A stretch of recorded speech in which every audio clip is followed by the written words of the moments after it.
Bir talib ilm poyabzalini to'g'rilab qo'yibdi. Poyabzalni olib to'g'rilab qo'yibdi. Bundoq yelkasini ushlab, Buxoriylardanmisan debdi. Desa, yo Buxoriylardan emasman. Nega unaqa deyapsiz desa, bu odob Buxoriylarda bor xolos-da dedi, debdi. Shunda saqlab qolmagan. ha, desa u kishi aytibdiki, Buxoriylardan emasman, lekin ustozim Buxoriylardan edi debdi. Allohu akbar. Ulardan shu odobni o'rganganman. Desa shunda Muhammad Muhtoj Timkiti aytibdilarki, bu hamma islom olamida bor odobidir, lekin biz yo'qotdik, ular saqlab qolgan edi. Bugun ham g'arb va sharq shu odobga muhtoj.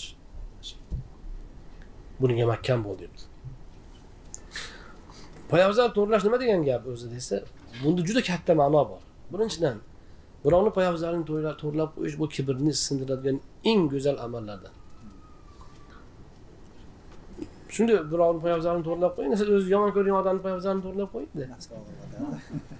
Nafsga rosa og'ir botadi va bilasiz nafs singani. Mana shu demak odob. Odobni mana shu qonun qoidasi bilan olish saqlashimiz va uni bugungi zamon ruhida taqdim qila olishimiz kerak. Xususan ilm talablarida mana shu narsa yoshligidan bo'lishi lozim.